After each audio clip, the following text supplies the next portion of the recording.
So let's go through introductions, starting from myself. I'm Brian Webster, N2KGC. I am the president of EastNet right now. We'll go to Don next. Don Goen, K1CMM, acting secretary and trustee for W1EDH system. All right, Mark, N2MH, you can introduce yourself next. Okay, good evening, everyone. My name is Mark Herson. Call sign is N2MH, and I was invited to meeting, so I'm here. I am an internet user, but I'm also very big on the Arden mesh, so I can help out anybody who may be interested in that kind of technology. Great, thanks. Wayne, K1VRF, you're up next. Hey, good evening, everybody. Am I heard? Heard. Okay, thank you. Yeah, Wayne up here in Smithfield, Rhode Island, and that's about it from me at the moment. Thanks. Andrew, K1YMI, you're up next. Good evening. It's Andrew Pepper, K1YMI. I'm in Little Falls, New York. Ted, you're next. Okay, Ted, K1YON in Northern Connecticut. And we run the K1YON node and also kind of oversee the Florida stations when I'm down there in the wintertime. That's brief and to the point. Thank you, sir. Brian, K3VSP, go ahead for an introduction. Hi, good evening, everybody. Brian, KA3VSP in Newcastle, Delaware, northern end of the state. Run a BBQ node, BBS chat server, and we're building an RF network. Currently RF linked to Chester County, Pennsylvania, and adding Delaware County, Pennsylvania, and from Chester County to someplace in central New York State via Vera HF. Very good. Chris, W2BSA, go ahead. Okay, hello everybody. I'm over here in Hackettstown, New Jersey. Currently still struggling to get the Schooley Mountain node up and running, but good news is we're converting it from DOS to Flex 32 and things are working really well. I also work with the WA2SNA packet group over there and W2LI packet group. I'm the webmaster, and we're making progress on the domain name, as you saw in the notes that I sent out, and that's about it. And that's my story. Very good. Michael, Z0C. There we go. That doesn't read. You got to say that 3 times. So my name is Michael, WZ0C. I am in Maynard, Massachusetts, so about an hour west of Boston. I'm new to this group, but found you on groups.io. Looking to connect with other people on Packet and or Arden. I do have 1200 and 9600 Packet. Great, welcome. Jimmy, thanks for being here. K3CHB, good to have you here. Let's do an introduction. Hello, can you hear me okay? Yeah, you're fine. Great. Yep, name's Jimmy, K3CHB. I'm out here in Cumberland County, Pennsylvania. I got a Euro node up, just basic BBS. Right now we have an RF infrastructure that's basically NetROM based because of Pine Grove. The Pine Grove kids be tying us together with their ancient the net TNC up there. But other than that, we're making progress and the system's up and running 24/7. Great, thank you, sir. All right, Jim, KY2D, go ahead for an introduction. Thank you, Jim, KY2D, North Central New Jersey, run the Radio Relay International digital traffic network node for the eastern third of the U.S. And I'm on AmperNet as well. And I'm about to QSY to Maine the first week of October. So I'm going to give up my New Jersey AmperNet block and get an AmperNet block of addresses in Maine and hopefully put everything back on the air after the move is successful. Excellent. All right, Mike, W1USN. Guessing you're a Navy guy, so let's hear an introduction. Hi, thanks. Received an invitation, thought I'd pop in and see what it was all about. I'm a relative newbie to all this, so I'm just here to learn. Great, welcome. Charles, you're up, buddy. Hey, good evening, guys. N210V, Charles, New York City, Staten Island. JNOS BBS since late 97. AMPRNet coordinator for call areas 1, 2, and 3, and on the Emergency Communications Committee for Radio Relay. Other than that, I'm the nudge that keeps sending out bulletins and messages to help people get their station working properly and not loading up the net ROM tables. Back to you, Brian. Thank you, sir. Rusty, I'm assuming that's K2PW. That's the only Rusty I know, but there might be others. How about an introduction? Yes, good evening. Rusty, KE2PW. I live about 38 miles northwest of Albany, New York.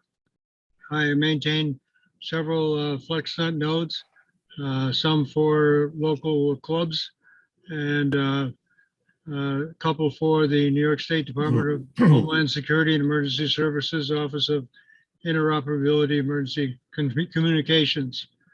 And I've been doing packet radio since early 80s. Very good. Thank you, Rusty. Paul, K1YZC. Go ahead for an introduction, please. Yes, my name is Paul Penno, K1YZC. We're in Meriden, Connecticut. We are running a UR node. We don't have FlexNet up yet.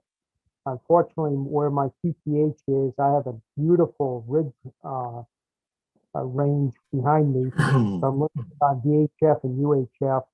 But I can get out to zero land with 5 watts on HF because I got a huge reflector. We've been playing with some BBQ 32. We're running a Linux operating system, and we're going to try to get the FlexNet installed. I got some information from one of the members, so we're going to try and hopefully not knock our system offline. Very good. Thank you. Is there anybody else that's not on video that I'm missing? No, I think we're all set. Brian, the only person I didn't get, the last gentleman who was Jim, I didn't get his call. Jim Cush, KY2D. Oh, I got his. I thought there was a second Jim. Not that I. No. Last one. Okay. CHB. Yeah, K3 CHB. Oh, okay. Yeah. Wait a minute. K3 CHB. Charlie Hotel Bravo. Got it. Thank you. And where's the location? Cumberland County, Pennsylvania. Can't tell actually. All right. Thanks. No All right. So I looked at the agenda, but I didn't see anything. Was there anybody that was wanting to get out of here early that I saw that might have been on one of the agendas? I saw 2 copies. Was there anybody that wanted to speak that wanted to get out early because of conflicts of schedule? Ryan, I have an NTS net at 8 o'clock, so I'll need to leave for that. Other than that, Okay. I didn't have Do you want to address the group or anything before you might get somebody long jawed here and talk you out before you got to go? I just wanted to figure out how to connect with people. That's all. Very good. Well, this is a place. We have a problem connecting, but we'll connect. All righty. Secretary's report. Don, do we have anything interesting to report on the secretary side? Oh, did everybody get a copy of the minutes? I did. They went out today. It's good. Yes. We'll get better at this stuff. Correction to the minutes. I was in attendance and I'm not on the list at the last meeting. That's Chris WW2BSA. Oh, okay. Yeah. You have my report in there that I gave, but I missed you on there. I have. Yeah, I don't see my name unless. Holy smoke! It was on there. It's all right. Okay. Correction. I'll take care of it. Well, that's why we have the meetings, right? Absolutely. K1YON did not receive the minutes. I guess they're still on the way. They didn't come back to me. Ted, are you on the EastNet groups.io list? Yeah, I'm on, well, I get it on my computer, yeah. Okay. Well, that's how it went out, was to the group. It didn't go out individually like before. Okay. Okay, I'll look for it. Let's see here. This is the minutes from last month's meeting, right? Let's make sure I'm reading the right copy of June. Okay. Yep. And thank you, everybody, for doing the reports and everything. Boy, that made it a lot easier. Good. We're trying to compile that too. Oh, yeah, it was, that saved a lot of time, and I didn't have to go through and listen to the recording and stop it and listen and stop and back it up and all that stuff that I was doing previously. Okay. Let's see here. Charles sent out the notes that he had of the node status submissions prior to this meeting. And again, I'm remiss in having putting in a report, and I apologize. We'll put that through as a report, and that'll go to Don to become part of the minutes for this month. Okay. Other corrections or additions, distractions, and all that stuff on the June minutes. Did anybody read them? Obviously, Chris did. Need a motion, second, and a vote. Can I get a motion to approve the minutes as corrected? Somebody motion. I I'll can't. make a motion. Chris makes a motion. Got Charles it. Second. Charles has the second. You got that down? Yep. Any discussion? Since this is a video conference, I'll only entertain nays, otherwise we'll assume your silence is an aye. All right, motion carries. Thank you, Don. Got it. Let's see here. Network reports. I want to dispose of everyone doing these network reports audibly because it takes up a lot of the meeting and ends up with so many side conversations that it's a much longer meeting than it probably needs to be. Maybe we can just ask for if there's any changes to what was published. Any updates for it, then I can just do the updates. Oh, that's a great idea. I'll So- carry, I can carry what we've got in the, under the, in the minutes, and then just add the changes to it for whatever changes we get tonight. Okay. That'll be for next month, the minutes for next month will be easier. Well, and Charles did send out an update to the list just before the call, so you've got that as well from the reports he received. Oh, yes, just, yeah, okay, I understand, yep. Well, that's good. We can have multiple sources. I'm good with that.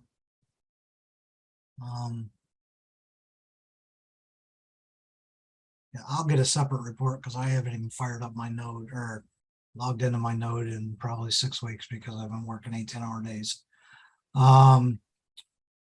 Rusty, did you get a report in? Or are you going to be able to? I did not get a report in, no. All right. If you could, that would be very beneficial. Let's see who else might be here to do reports. Andrew, I guess you can do one. I think you sent one anyways. Jimmy, I don't know if you've read some of the minutes and reports, but you've got a pretty significant node down there. So if you could throw together a report, that would be nice. Okay. Oh, you want right now? The report of the network? Oh, not right now. We just do it after the fact. Yep. All right. Yeah, you can just put it together and send it in. Yep. Okay. I'll do We'll make that part of the minutes. Yep. Then I'll just update the minutes that are the current minutes, and that'll bring us up to date. That works. All right. Hey, Don. Yep. Do you want the Word document instead of the PDF this way? You can just edit it yourself. Absolutely. Word documents I can cut and paste. It saves all kinds of time. I figured as much. I will send it to you.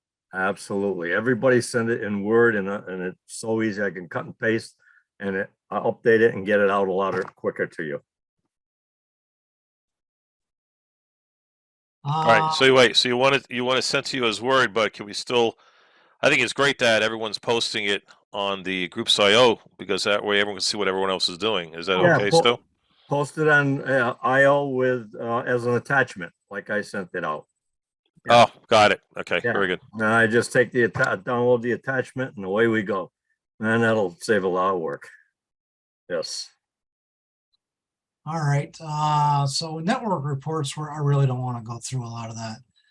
Additional network reports. Yeah, I want to put, Jim, I'm going to put you on the spot because you had an interesting comment about relocating. So I want to get a kind of heads up on what you're doing and where you're going. And because at Radio Relay International, you're one of those important people, and I'm sure everybody will want to hear what the Sure. Sorry, didn't mean to interrupt. Be happy to. My wife has wanted us to get back to Maine, which is where she's from before we were married, when I retired. And my retirement was pushed out by a 2-year extension when they asked me to stay, and then yet one more year after that when they asked me to stay again. I finally retired in December of 2019, right before COVID. And then any attempt to find a house has been really difficult. So we have finally found a place in the small town of Damariscotta, Maine, which is in Lincoln County. It is not too far north of Portland. It's on the Damariscotta River. I've got a lot of trees and 9/10 of an acre, so I should be able to put up some meaningful wire antennas and some VHF, UHF stuff as well. There is some packet activity around there, I'm told, and there's a very active RACES team in the county, but that's all I know so far. We're moving there the first part of October. What does that mean for what you've done with Radio Relay International? I am temporarily going to have a substitute for what I'm running on the HF and VHF side. It won't be on AmperNet when it's substituted, which won't affect too many people, but will affect Charles and maybe one or two more.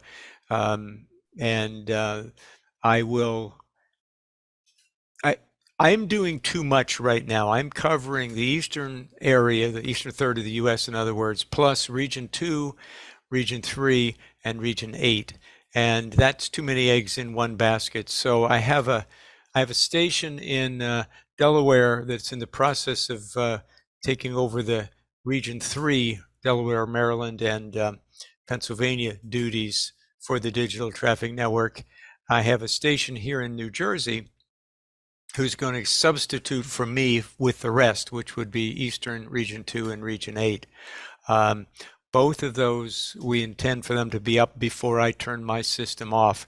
After I get to Maine, I will leave the Region 2 with the station here, assuming it's working okay.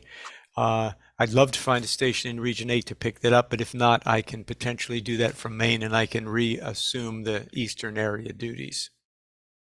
Okay, very good. Well, thanks for that update, Jim. And sure, I hope your transition up to Maine goes smoothly. Yeah, unfortunately, this is not going to be a corporate telecom sort of move where we go build the huge amount of infrastructure in the other place, have all duplicate equipment, and one night at midnight pull the switch. I did enough of those things when I was with Bell Labs and other parts of AT&T, but in this case, I've got to take everything down here, pack it up, move it up there, and put it up again.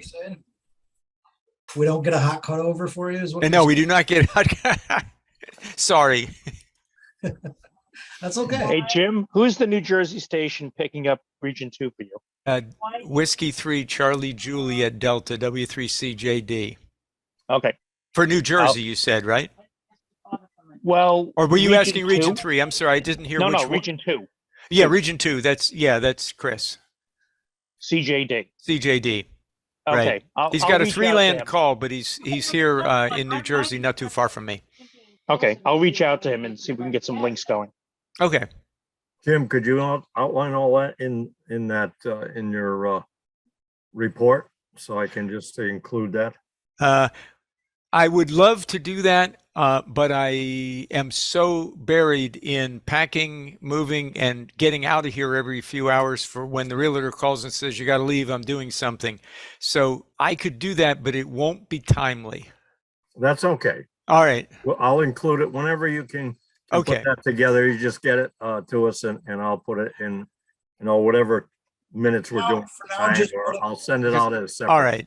For now, just put a note in the minutes. It's Jim's relocating to Maine, and that affects RRI, and we'll call that good, and we'll look Yep. for. That would do. I'm really spending as much energy as I can getting these other two stations up and running. Yep, that's fine. We can handle that. That works for me. Nice. Thank you for the update and the heads up, though, Jim. You're welcome. And while I've got the microphone, I probably will not stay the whole time. So at some point, I'm going to have to drop off for other things. And there's nothing else I had on the agenda to address, but just wanted to let you know. Thank you very much. Stay All safe. right. Thanks. Charles, as much as I hesitate, I want to give you the floor right now and have you do some updates. Are you hesitate for fear or? Just because you can talk as much as I can. So, Oh, come on. Is it the Irish in me? I don't know. It's the ham. We're all good talkers. The ham, right? Yeah. Between that and But Wall if you could Street and being Irish. update us on Hamgate and any concerns you've got with training or things we want to do with people. So, Okay, well, just to get some Ted, people you up to might speed. want to mute your mic. I think there's some noise in the background for you. Yeah, there's a conversation going on. Hang on, let me relocate my phone to another room. Okay. I'm doing this on my cell phone. Okay. Okay, that should be better. Anyway, for those who have not been part of these meetings in the past, I am the one of the many hats that I wear is that I'm a coordinator for 44net, and that's all the AmperNet addresses that are used. Think of 44net as a big mesh playground that you know that the other person who's got a 44 address is a ham radio operator and not some hacker from Russia or China. So when N1URO passed away in January, I was asked if I would pick up the slack. Now, up to that point, I was coordinator for just New York State for 8 years. So in the process, we noticed that there were a bunch of things that could have been done better. Some things were old and hanging out. So the springtime was spent cleaning it all up. And in the process, I made a lot of good contacts with people in all the different states, trying to understand what they were doing, what they wanted to do. And one of the things that just kept popping up was that they were having an issue figuring out how to do NCAP routing, and maybe I should get a BGP. And the simplest solution was to set up virtual private networks, VPNs. And to do that, we took the basic concept that Mark, NI2O, and myself came up with about 10 years ago. And that was to have a central hub, quote unquote, in each state that could serve as a place where people can route through to get somewhere else if they needed to. If they didn't have anybody feeding them bulletins for their BBS, there'd be a place there for them where they can get the feeds. And then because VPNs were becoming popular, we now have VPN set up at each of the hubs. Now, at the moment, the only hubs that we have running are in Massachusetts, Connecticut, New York, and Pennsylvania. New Jersey is in the process of being set up, and that's with the help of the InfoAge Museum down in Wall Township. But there's some firewall issues we're dealing with, but we're almost done with that. We already have some stations that are making use of the VPN service on the Pennsylvania hub and the New York hub. But the service is there for people to use if they need it. So I know there are plenty of people on the different mailing lists that I set up for the 11 states that fall in the first 3 call districts, that they have an allocation but don't have an internet gateway, or they have one and they haven't set it up, or they don't know how to set it up, or they've put it on the back burner because of other things that are going on. So just to make them aware, we haven't made the official announcement per se to everyone that, hey, this is available, come and get it, because we wanted to make sure that it was working correctly first. So we got them set up in, what was it, end of April, beginning of May. And each of the hubs will transfer bulletins back and forth to each other in its own internal mesh. And my station feeds the bulletins to the different hubs. They share it back and forth between each other so that if any one of them drops down, they have forwarding routes with all the other hubs. So it doesn't matter if a link goes down, we're able to cover it over. And that's the whole idea of a mesh. You know, Araden's got that, but that's microwave, that's local. Here, we're looking to have it spread out across all 3 of the call districts. If you know of anybody who needs VPNs or needs to have forwarding partners for bulletins and personal mail and NTS mail, you know, forward them to me and I'll get them plugged into the right hub. I'm looking at possibly working on the Maryland, Delaware one next. So it's just a matter of time and whatnot, getting things set up. This is the beginning of my busy season for all the different public service events here in New York City. You know, we got Tunnel to Towers and MS walks and marathons and stuff. So I'll fit it in as best as I can. Let's see. As far as the NetROM tables are concerned, most of the people are following the guidelines of if your forwarding partner is on AXIP or 9600 baud UHF link, you set it at 203. If they're on VHF, you set it at 192. Most of the problems that everybody's seen over the years with the NetROM tables being 700, 800 stations in there is because somebody or many somebodies have set those NetROM neighbor quality settings way above 203. They set them at 240, 250, and that just bogs down the whole system. So we're just trying to clean it up and keep it moving properly. Anything else, Brian? No, to talk about those gateways that you mentioned on the EmperNet, you know, one of the things that everybody's had a problem with is how do they set up IPN cap and stuff. One of the things that Mark and Charles have put together are 2 different pieces of hardware configuration files that basically it's kind of trying to make 44net as easy to operate as you would the regular internet, where you can have quote unquote a router or an appliance run these things and you can get connected to the EmperNet without all the hullabub that it's been in the past, doing it with a decentralized IPN cap way. It's not replacing it, but it's a way to get, is that a GLI net or because they've also done it with the a Microtech. Yep. Yeah, this is the GLI net 300M, which I think is in the PDF. Oh, that's right. You live real close to Mark too, don't you? So you're probably working with him a lot. Yeah, so this is a way, and the reason this relates to packet is it lets people more easily set up packet gateways. But you know, we're supposed to be radio enthusiasts and everything, but from our emergency communication standpoint, we're also supposed to be communicators and connectivity. And the one thing about 44net is it's going to have less susceptibility to DNS blocking and internet kill switch type of stuff. If any hackers or rogue operators that are trying to block the general public internet, it's going to be harder to do on our 44net and allow us to maintain connectivity with TCP/IP type services.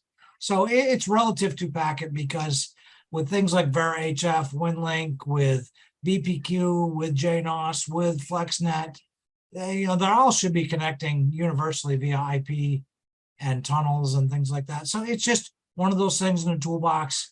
And I'm not going to be a stalwart RF only. I just don't believe in that. It's not practical for these large areas to bring regional networks to ignore the concept of using the internet as a tool. The internet is somewhat decentralized so that while there'll be regional outages, it's not, the whole internet is not going to be killed. So to ignore it as a means of data communications is foolish. So to that end, this is going to be something that, this also integrates with Arden and things like that. And Arden is a great system and we like to use that. But that's even more regional because of its microwave nature, but you've got pockets. And we successfully use Arden networks around here in New York that geographically can't connect to each other via RF, but we use the internet. So it works and it works well. We've done events where our state DOT and stuff is very happy with us because we can go out and deploy traffic cams and things like that for special events and really woo and wow the emergency management types. And of course, Radio Relay International, message traffic and all that stuff becomes part of that. All right, I'm going to shut up on that, but I'm wanting to hear from Brian on this one because I wonder how that dovetails in with some of the stuff you guys are doing, because you guys are going to be so close. We're close to RF linking the EastNet that you guys are real close on our radar with what you're doing down there. And I'm thinking we're only one RF hop away from linking by RF with the stuff that you're doing in Pennsylvania and Delaware. So anything you want to chime in on regarding that? Well, the last meeting you talked about putting something up in Lakehurst. Is that still in progress? It's on the radar. It hasn't, we haven't communicated and we haven't found out why it didn't come up. We hoped it was just going to come up magically when we sent a new computer. That hasn't happened, but the stuff is still there. We've got to get people there to start twiddling and diddling and find out what didn't work. I have to do some RF plots, but I think we're going to be close with our site in North Delaware. Our 70 centimeter backbone right now. It's going to be close if we can't already connect because we're getting 40-50 mile range right now. And we're only running 5 watts on 70 centimeters. That's great because there was a link from Lakehurst that went east into Burlington County, New Jersey. The antenna and stuff is still up there. So that shouldn't be too hard to maybe tweak and re-aim or just throw a radio on it. Maybe it'll work. So you guys, I definitely want to keep on the short list of let's try to link. So. Question for Brian. Yeah, go ahead, Chris. Oh, thank you. You guys had talked about when I was on one of your nets about either 6 meter or 10 meter. How were your experiments with that? Was that with me or with for Brian? Brian in Delaware. Yeah. We don't do anything with 6 or 10 meters. I don't recall anything like that. Okay, my bad. We're doing 80 meter Vara, HF Vara narrow. Glenn N3 MEL is doing that up to the station up in New York State, and my Vara station will be hopefully active this weekend. Is you linking with Jeff KB3FT in New York State? Yes, he's part of our RF links now. Yeah, he and I have a direct RF path, so we can link that into EastNet very easily. Okay. From my house, so that's good. And I'll be at Gloucester County Hamfest this Sunday with a pavilion table with electricity, and I'll be doing packet displays. And they Gloucester County Amateur Radio Club just put up a WinLink RMS station on 2 meters with 40 meter Vara. Actually, I don't know if it's Vara, 40 meter HF, I should say. For forwarding if the internet goes down. They're going to be doing talks about that at their Hamfest this coming Sunday in Mullica Hill, New Jersey, and I'm hoping to talk to them because they're within our RF path as well. Excellent. That's awesome. We want to get that middle Mid-Eastern part of the country, East Coast, active and multiple connectivity paths. So that's wonderful to hear. Chris, did you want to talk more about that? Just for Brian's sake, we can do some probably 6-meter links. We used to do that on the old NETA network. 1200 baud on 6 meters FM works wonderful, and you can bridge some big gaps.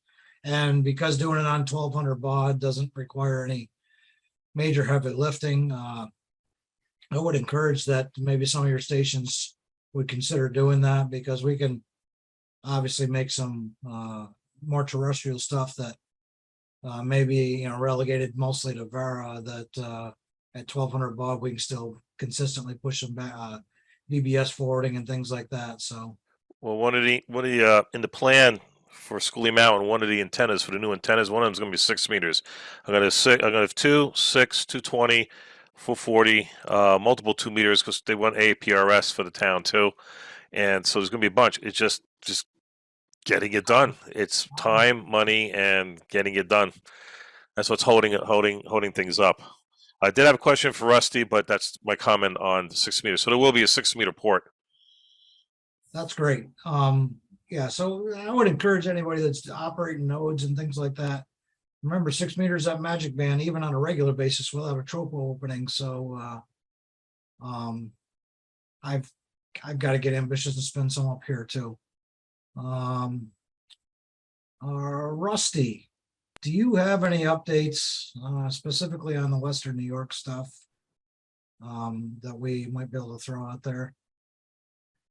Well, I talked with someone in Chautauqua County recently, and he indicated that there's packet radio up and running there.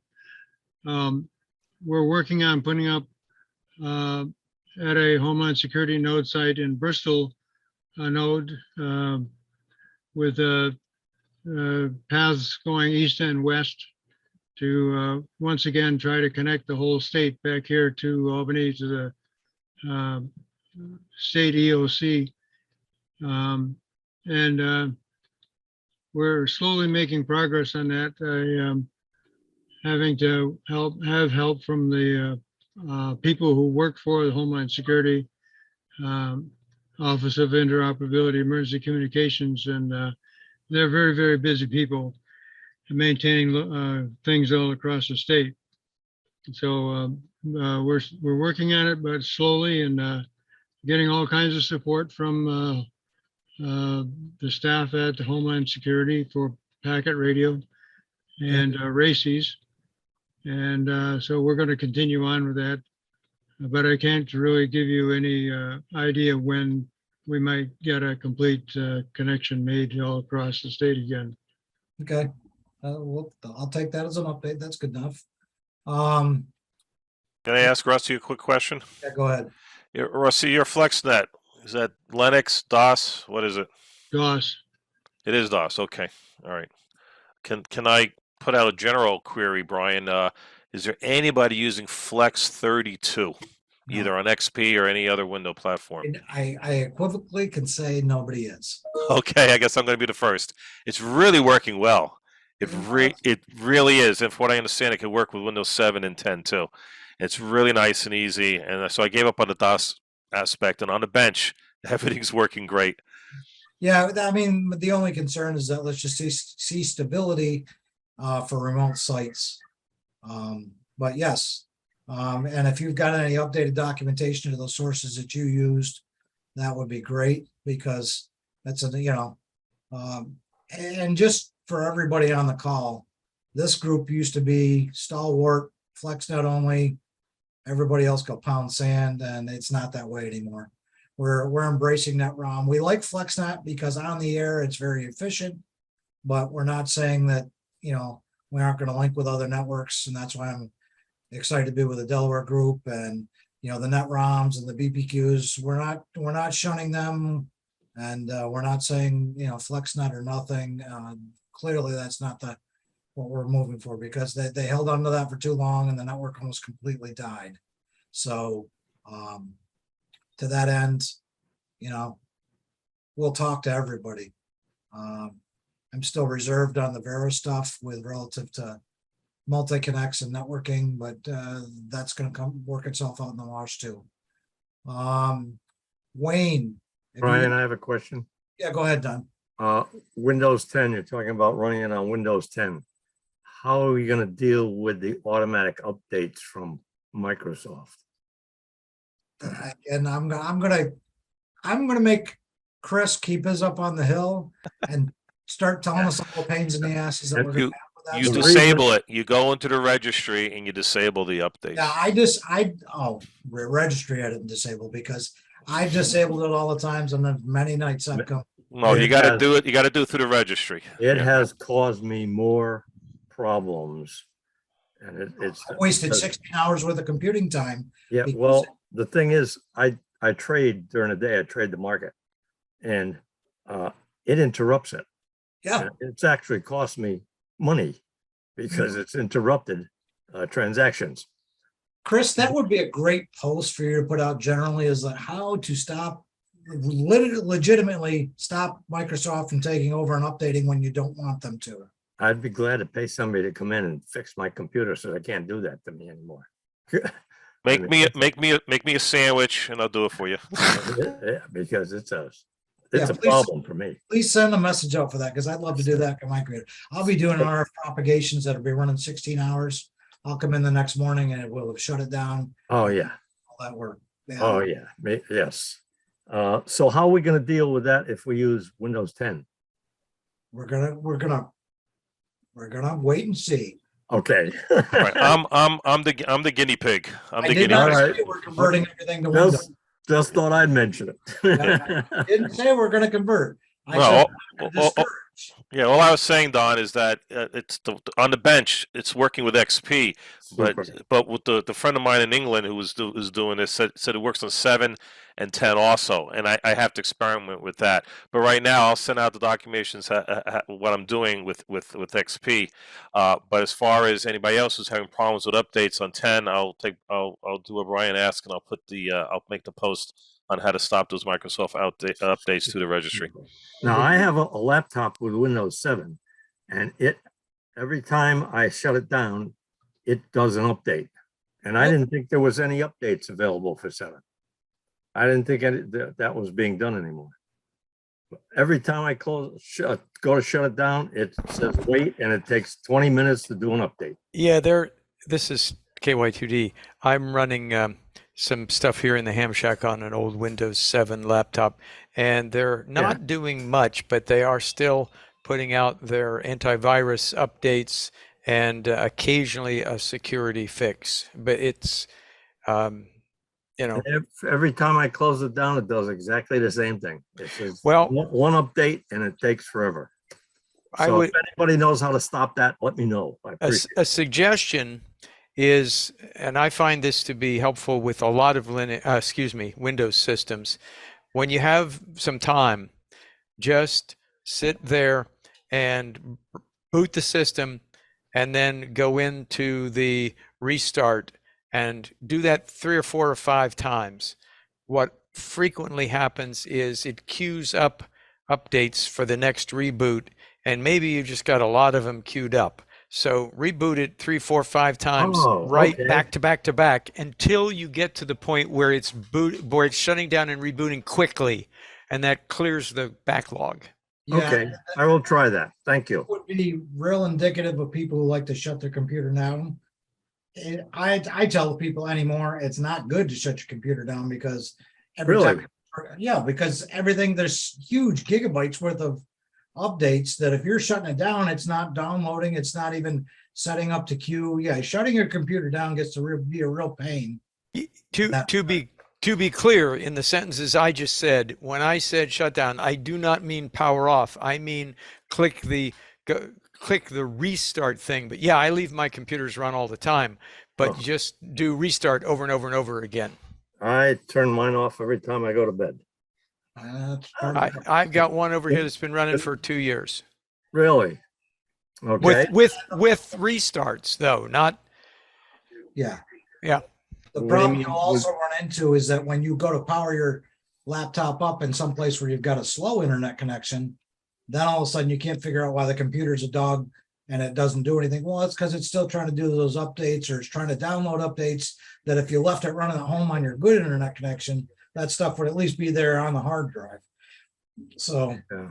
Well, I was concerned leaving the laptops with the battery plugged in and the charger plugged into them, constantly would damage the battery. that's old wives' tale. But with lithium ion, that stuff's gone by the wayside. That was NICAD knowledge. Okay. That's gone by the wayside. Gotta learn. All right. And most of them don't charge the battery. Once the battery gets to like 80, 98, 97%, it takes the battery, it takes the charger out of the circuit, or takes the battery out of the circuit and runs off the AC. Whatever it doesn't hurt the battery. Again, mine's been running forever. Super. That's gonna save me time. Hey, Brian, Yes, Paul. Paul K1YZC. What I've been using, because I put the node up, is I've been using virtual machines. My Linux box is on a virtual machine. I actually had on a desktop that was running Windows ME. That power supply finally died, and all I had to do was move the machine to a new hardware. And I've been playing with the BBQ and linking that with the Linux, and I've been running a Windows 7. So that's kind of corrected my issues with Windows updates. I just run separate virtual machines on that. Yep, there's all kinds of this stuff, and we could go all night long just dealing with updates on every operating system. But Chris, I definitely would like to, keep apprised of what your successes are and what things, because we need to. Yeah, I like the idea of, there's a lot of intimidation with Linux and such, and a lot of people are comfortable with Windows, even if it is an old XP machine. If that is one way to help people get flexing up and running easier, I'm all for it. And I just haven't had the time to go down that rabbit hole like you did. So great. Many hands make light work, so you can be a test bed for that and be able to document and possibly bring that into the modern age. So great. Wayne, what do you know about your corner of the world? Any changes with building up things there, and what you're wanting to do over in that part of the northern part of Rhode Island? Brian, we're at a status quo right at the moment. Meetings are starting to come back together here this month, so hopefully I'll have an update and I can post that as. Not surprising over the summer. Yeah. What can you tell us about your world? Any new developments or anything like that you want to speak to, or any exciting stuff you guys are doing that might be changing the way we do business type thing? Mean me, Mark, N2MH? Yes, sorry. Okay. Yeah. Okay. For starters, I didn't mention where I was located when I introduced myself. So I am located in West Orange, New Jersey, Essex County. I'm probably not too far from Jim, K2YD, or KY2D, while he's still here. I believe he's over in Morristown. So I'm not too far from him. Another tidbit I might pass out here. I suspect I may have been one of the original founders of EastNet back in the late 80s. Myself, Doug Sharp, WB2KNY, John Gubernard, K2LSX, and Joe Menino, W2NV. We set up the original NetROM nodes, and we actually bought the NetROM chips. I still have the manual around here somewhere, and the chips. Yep. So we set that up in the New York City area, and it went as far as upstate New York, Mount Beacon, which is where Doug was at. So at the time, we called it the EastNet Mafia. We did that a little tongue-in-cheek, but it sort of took off after that. We expanded up to Connecticut, out to Pennsylvania, and actually brought up a wormhole to London, England, called Lonnie. Now, some of you may remember that well. Yep, we remember it well. Okay, and I was part of that group that brought up Lonnie on the New York side, which is called Nylon, by the way. Not too many people knew that. And that was with Frank Garofalo, WA2NDV. He worked at NBC and I figured out some of the technical details to make this whole thing work. So we brought that up, and that was a very nice network. We ran NetROM over it. We ran TCP over NetROM, and that worked out very well. At the time, I had a Converse node called QSO. It was an old 386 machine, and that's all it did. It had no RF on it. It was just network connected. And it worked very well and had a lot of fun then, but I got out of it in the mid-90s and we bounced around and then picked up this Arden stuff about 6 years ago. And if you want, I'll talk a little bit about Arden. Yeah, go ahead and tell us what you're doing with Arden down there. Okay. Arden, as you may or may not know for everybody here, is high-speed networking. And it runs on various pieces of hardware. This is MikroTik Hap Lite. Okay. And if you want to go smaller,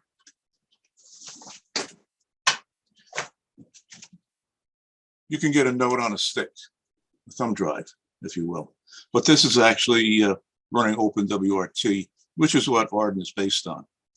Before I go any further, any information you need for Arden is on their website, www.ardenmesh.org.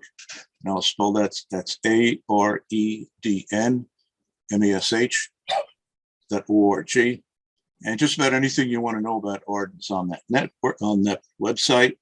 That's where you can download the firmware. I mentioned that this is one of the types of nodes. This is probably the smallest one that you can get, the thumb drive. And you can go all the way up to stuff that runs on a dish. They even have a node that if you have an old network dish, you could pull the head off it and put another MikroTik device on there. And that will be a super powerful node.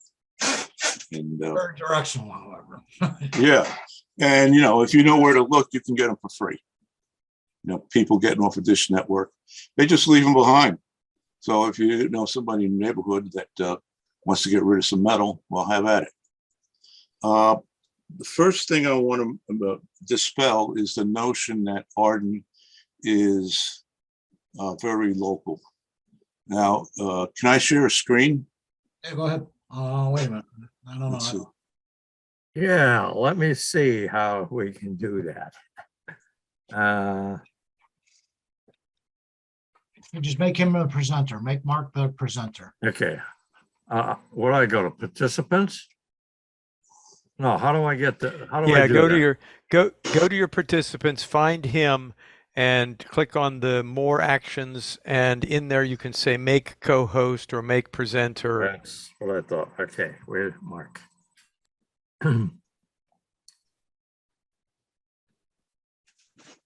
Here we go, Mark. I'll record, put in waiting, remove. Make host. Okay, do you want to change those? Yeah, If you make him host, you lose it. If you make him co-host, you can still keep it. oh, okay, wait a minute. That something I did. I was on a call once where that happened, and for some reason I lost my connection. I couldn't get back. So be very, very careful if you do that. Yeah, okay, I clicked on his name. All right, it comes up, chat, stop video, pin, spotlight, make host, rename, allow to record, allow to multi-pin, put in waiting room, remove a report. That's it. There's no. All right. Later, not now, you need to go into your Zoom settings and you can add more stuff to that menu. And one that you want to add is make co-host, because then you aren't giving away your privileges. Now, if we trust Mark and he's a good guy, I'm joking, of course he is, but you can make him the host, but when he's done presenting, he has to give it back to you or you've lost control of the meeting. Yeah, that happened to me one other time in a different place and it didn't turn out too good. I thought I saw somewhere in there also that there was a setting by the host to allow screen sharing by participants. which sounds Yeah. to me like it's a lot less dangerous. Yeah, that's correct too, but you have to in the host's account, you have to set that as one of the options you want to appear in this menu of choices. Okay. Okay, so where I sign into my Yeah. Zoom. I don't think you could, I there's- don't think you want to do that while we're in the middle of the meeting. No, but that's yeah. where the settings would be, correct? Yes. Yeah. Okay, gotcha. All right, so what I'll do is I will pass it to him now and he will pass it back to me when he's done. That way we can make that work. Is that okay? Works for me. Okay, somebody may have to walk me through putting it back, but let's go with it. Let's run with it. All right, let me do that. I'm gonna make you the host. Says, do you want to make Mark the host? And I'm gonna say yes. So you have it. Okay, you are the host now. Okay. All right, so. And it's easy. You just click on my name and hit the whole 3-button thing and go down the menu, and yeah, okay. Easy thing to do. All right, what I'm going to do, first of all, is show you a little bit of what I am up to. Okay.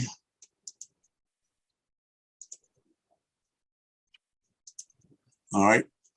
Now, since the mesh is high-speed stuff, as well as AmperNet, this is my portal into the various things that I do here.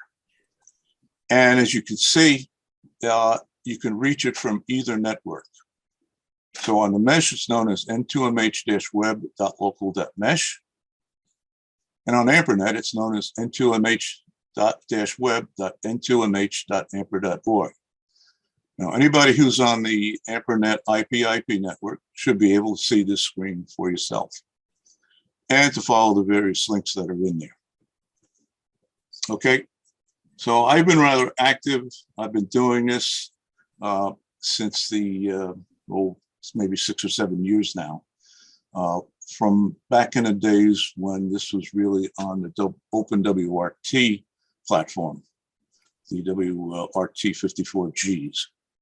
So one of the first things I've done, I set up a PBX network where people can, on one mesh, can call people on the other mesh just by dialing an extension number. And right now, there's about 70 PBXs scattered around the world on this network, and they can all call each other by dialing a number. It also has connectivity into some other ham networks out there called Ham Shack Hotline and Hams over IP. Just recently, I brought a connection up to a phone network run by hams in Italy called Ham Phone Italia. And you can reach it, you better be able to speak Italian. I also have connectivity into another number of PBXs in Europe. That is over AmperNet, and that will go into what they call HamNet. And in Europe, AmperNet is all high speed on the air. There are some tunnels here and there. Okay.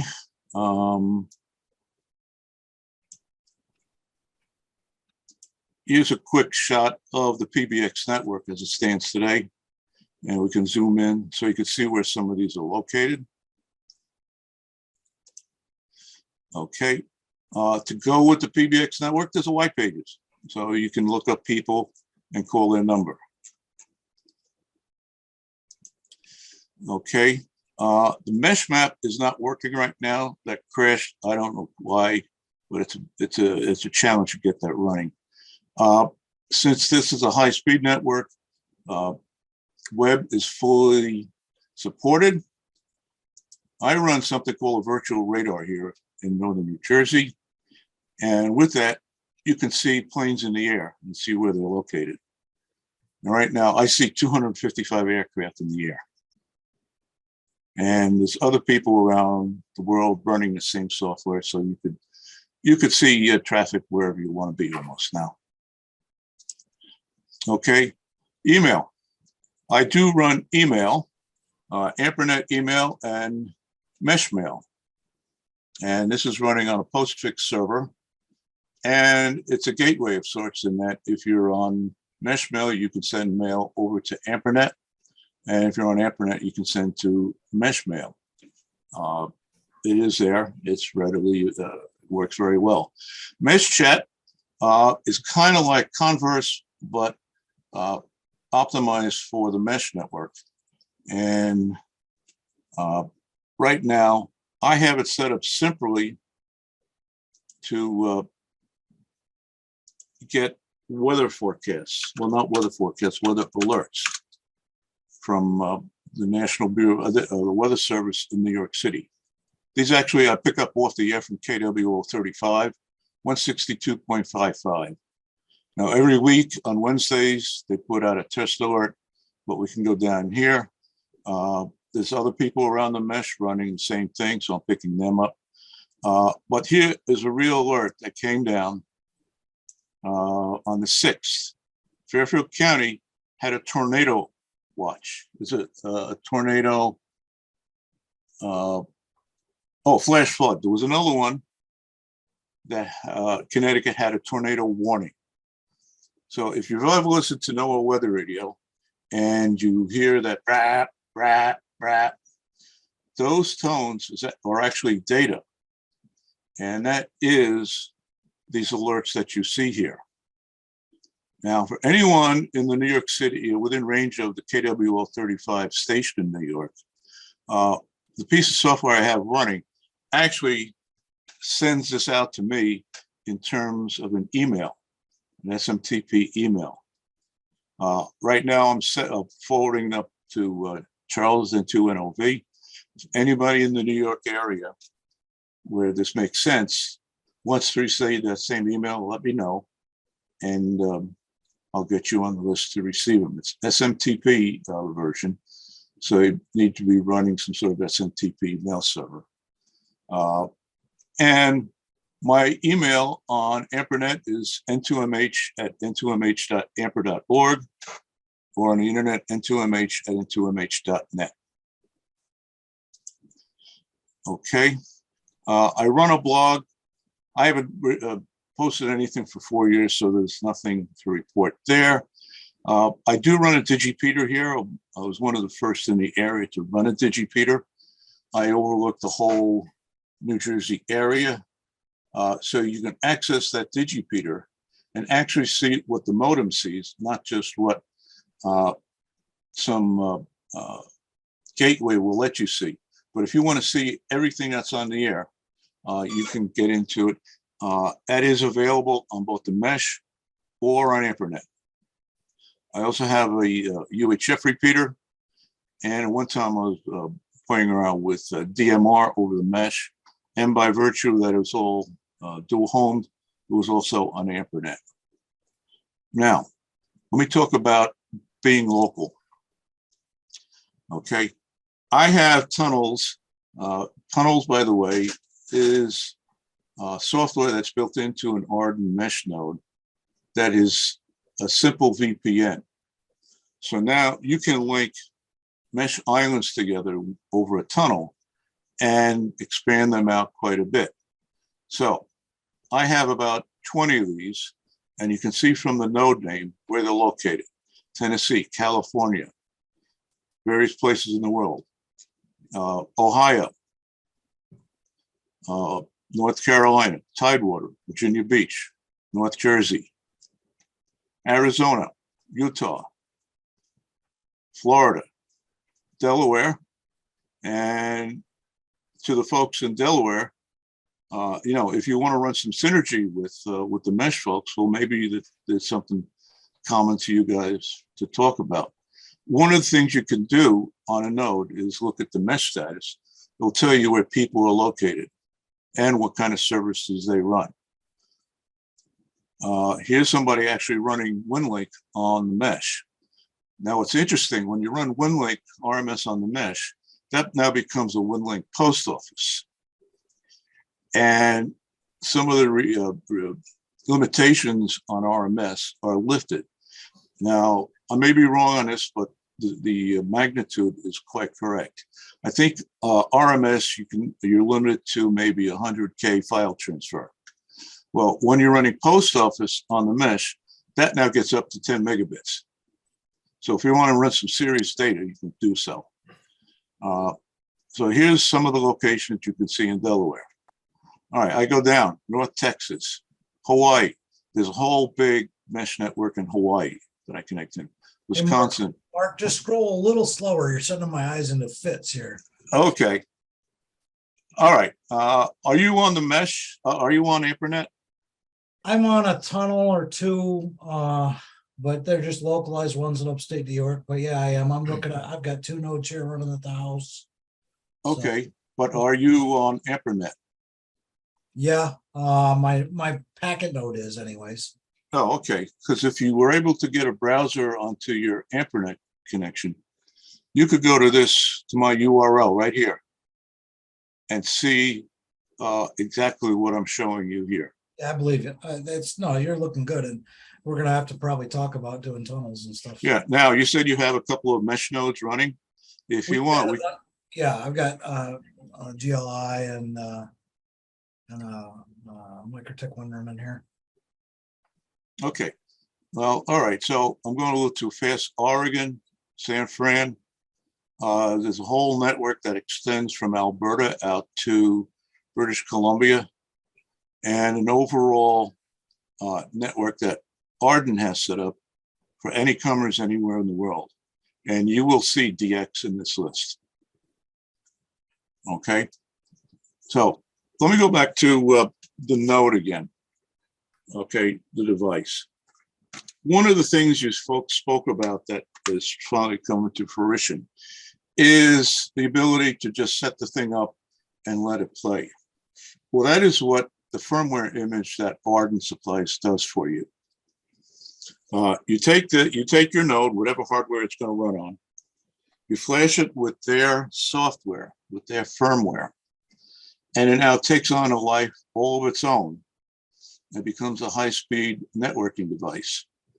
Okay, it automatically assigns IP addresses, so you don't have to go to the likes of Charles to get an IP address. It does it automatically for you. Sorry, Charles, I'm putting you out of business. Yeah, but is it assigning 44 addresses? No, it's assigning a 10 network address. Right, that's the difference. Well, that's a difference, but it's pure isolated from the network, from the internet. Okay, and if you put in a gateway like I have here, what they call an applications layer gateway, well, then you could bridge the two. Okay, so it assigns the addresses. It runs a networking protocol automatically called OLSR. And you put 2 nodes next to each other, and if they're on the same band and hear each other, they will discover each other and automatically set up the routing table to get from one to the other. Now, similar to NetROM, which I used to run, as I mentioned before, they do have something that would be like an RS-232 connection between nodes. They call it DTD, device to device, but instead of RS-232, it's all Ethernet. This whole thing runs on Ethernet. Okay. And with the tunnels, you can set up networks all over the place and get connectivity where you want. It's all high-speed networking. And if you go to the California network, oh, they're down right now. Sorry. They have, being at Southern California, and what besides Hollywood is in Southern California, they have cameras set up all over the place that do provide streaming video, live streaming video, high definition video on top of mountaintops. And they have been known to catch the start of forest fires, even before the commercial people have found it. And in fact, if you go on YouTube, there's something like a 6-hour video of them doing that just that last year. I think if you look for the call sign W2BI, with Whiskey 6 Bravo India org, I think that's where you'll find his video. Now, some people are also running BPQ, like and C8Q. So let's see.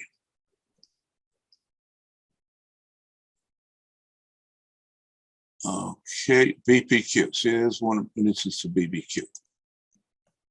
Oops. Okay. Different network. I can't get there from here right now. So, but they're running BPQ. If you've run BPQ on Linux before, it looks identical because it is. So anyhow, I just wanted to give a brief rundown of what I'm doing here. All high-speed stuff. You can. There's some people out there, I think, that are running JNOS. They're few and far between, but there's all kinds of good stuff going on.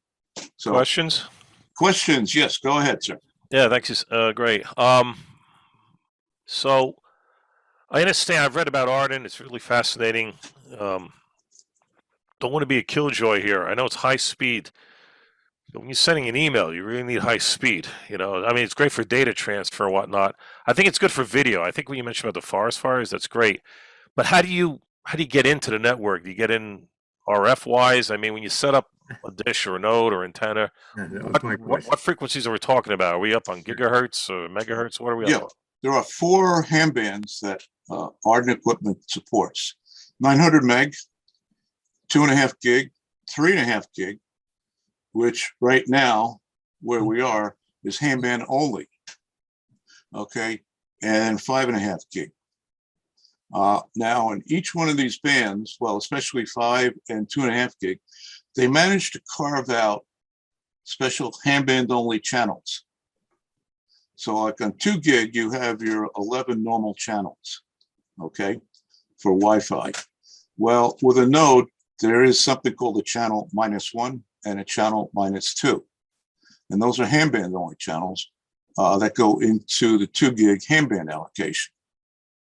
And as it is, the bottom 6 channels of Wi-Fi on 2 gig are ham band channels also. So if you wanted to, you could run that under your ham license and not be subject to Part 15. However, what with the proliferation of everybody on Wi-Fi these days, you're getting killed if you go anywhere in Part 15 area section of the band. 5.5 gig, it's a lot better up there. They have, I don't know, 50, 60 channels that are not stock Wi-Fi. They're getting gobbled up by commercial interests now. 5G cell phones are starting to take over. We lost 50 megahertz on 3.5 gig to 5G. We almost lost the whole band. But we're still in question at this point. It's still in question, yeah. They haven't kicked us off yet. And they said, okay, you can stay there until we do. Well, they haven't done it yet, so we're still there. Well, one of the things I want to mention relative to Arden and everything, you know, obviously packet, you know, 1200 baud, but it's got the propagation characteristics to cover large areas. But since we're talking about TCP/IP, since we're talking about AmperNet, since we're talking about, you know, once you get everything IP, they can cross connect and we can have the ability to have different ways to build our own networks, especially in emergencies, especially to do ad hoc networks. We do with our Arden, we literally throw up, I've got a communications trailer, we've got portable towers, we've got some pre-positioned stuff on our county tower sites. And we leave things like we've got a full video server where we connect to these IP cameras with pan, tilt, zoom. We can do all that, but we also cross connect to the packet network. It's none of this is the magic bullet, Chris. And no, but that's not what I'm asking. I'm asking, how do you access the network? Is Well, it, do I use an HT? Do I use my laptop? No, no, I no. mean, how do you can get into it? Go to the Arden Mesh website. There's a litany of existing hardware that you can flash this firmware on. And if there's local infrastructure, you can use it like you talked about the dish network. You can buy a radio for less than $100. These things are cheap. These radios are cheap. And in a lot of places, if you talk to the wireless ISPs, you can get them given to you because it's the stuff they throw in the dumpster. So now, to answer the question, you get to it on RF on one of those 4 bands I mentioned: 900 meg, 2.5 gig, 3.5 gig, or 4.5 gig. But it's all built in to the equipment that they support. Now, mind you, you get on there and now you're talking data. So now you have to start thinking data. Okay. Okay. So technically I could pick up a Kenwood commercial 900 megahertz radio and hook it up to. No. No, it's not like that. No.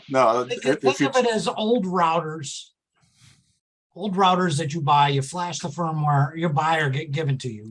Buy this, $50 on All Amazon. right. You're talking RF. You're talking about the those 4 frequency bands you're talking about. So, so I have my laptop. The laptop's hooked up to the router that has the flash in it, and that connects me into the Arda network. Correct. Got it. Thanks. But That's all I also, wanted to just like these are types you can build the network, and you can also do things like link DMR repeaters together and stuff like that. It's data transport networks. There's plenty of things that you can do with this. It's not just rag chewing on a voice HT. Amateur radio is not that anymore. It's moving data. And that's where we got to get the younger groups and the people that have got more data interest rather than just thinking about it bullshitting on HF or on an HT. That's not ham radio. We still do that, but it does so much more. And the high technology it's to bring the abilities to do that as well as, you can still rag chew on a radio. Okay, Chris, if there's a network already there that you can access, then it's easy to connect into. Otherwise, you're going to have to start your own and then tunnel to somebody else across the internet. All right, that's how they all started. Mark, I'm sitting here in Portland, Connecticut. That white box, I have it in my hand. What does it connect to? This thing? Yeah. I'm All right. okay. I'm holding that in my hand here in Portland, Connecticut. What does it connect to? Okay. If you're in Portland, Connecticut, generally speaking, you won't be near any existing RF network running Arden. Okay. Okay. So what you would do, you would get this, flash it, and then arrange for a tunnel with somebody. Via the internet. Via the internet. This is no different than using AmperNet. Okay. So that come down to the white box connects to my internet and away it goes. That's right. Well, but your white box can also, as other people buy the white boxes, then you can connect to others via RF that are more local to you. Now, this particular white box. Line of sight. We're talking gigahertz. Line of correct. Line of sight. Gotcha. Okay. Now, what is kind of nice about this particular box, this is a 2-band ham radio. Right. Okay. It's got both 2.5 gig and 5 gig in. Right. 2 ham bands. All right. By the way, so does your phone that you carry in your pocket. That's a 2-band ham radio. Okay. They really did something clever with the software in this thing. 5 gigs you can configure as a Wi-Fi access point. And the 2 gig side can be configured as a mesh connection to another mesh node. And by the way, you could also have your DTD port, which is the RS-232 port on a NetROM node. And you can still have your tunnel running all at the same time in the one box. So if you wanted to, like Brian was saying, you could go to some sort of event, set up a Go kit, and make a node into a Wi-Fi access point and tell your served agency, okay, you want to have voice communications? Here, configure the phone associated with this access point, and we'll give you a phone number that you can call other people over there with your phone now. Okay. Hey, Mark, I don't want to make this meeting run too long, so I'm gonna give you 5 minutes to wrap up, and then we gotta move along. Okay. Okay, fine. One last note. I myself have put together a Go kit. I published it on ardenmesh.org. Search for the name Stanley, like in a Stanley toolbox, because that's what I built it in. Get on the Arden Mesh website. They have a search box, but just plug in the name Stanley, and you can see the Go kit that I built, a Mesh Go kit. But Brian, back to you. Who am I supposed to give this back to now? Give it back to Don Goodwin. K1 CMM up at the top. Okay, now how do I do this? One of your Okay. Participants You probably. click on my name, Oh, click on your name. right? Click on my name. There's a little 3-button box, a little box, 3 buttons or 3 dots. Okay, if you click on my name, it should come up. Let me click on one here and I'll tell you. You have your participants list up, Mark, or is it hidden? If well, you I highlight clicked my on, name, on the right-hand side, there's a little square box with 3 dots. okay, let me, somehow I selected your picture. Yeah. No. Click on my Okay. name over. Okay, Oh, hold on. participants. Hold on. Okay, I got it now. Okay, 3 Participants. dots, Yep. make host. There you go. There you go. Yes. Okay, you should have it back. Yes, it just came up. I'm the host. Okay, Okay. well, Mark, thank you so much for that presentation. that was super. It's Well, if anybody's interested in this, give me a shout. At the very least, look me up in on QRZ, and my information is correct there. it's another tool, another data networking thing. It's going to be elements of networks, whether you realize it or not. And it probably already is in some cases. Yep. It's nothing is the magic bullet. You got to put all the tools in the toolbox. Okay. All right. I do have a question for the group. Yes, go ahead. Since I have a number of BBS operators here. Is there a BBS that I could send SMTP mail to where it will be converted to forwarding mail? Charles definitely does that. I send everything to me. I route to everybody. Okay, so if I had something on there, .us on the end, you would route it. Yeah, I've been doing to SMS, to SMTP, to WinLink. I do everything here, right through the JNOS. Okay, very good. Probably worth mentioning, Charles, you've also got worldwide chat servers and stuff too that people can connect to. Right? Yeah, the worldwide Converse D hub that was out in Washington State, WA7V, he stepped away from it and I took it over. So it's hub_NA as it's known by. 4468 41.2 on port 3600. Yeah, so if you got chat capability. Say that slower, Pop. I'm sorry, I used to trade on Wall Street. Okay, 44.68.41.2 on port 3600.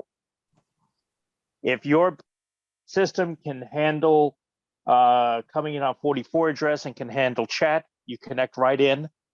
And I have a suggestion for what the channel numbers should be.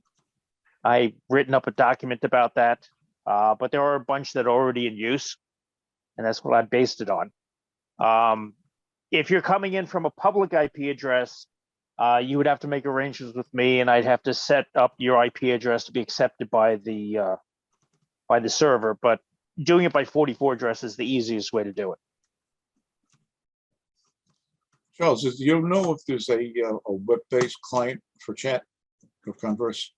There is a couple yeah. ones. Right. There is a web-based one that we've been working with. There's Windows-based software.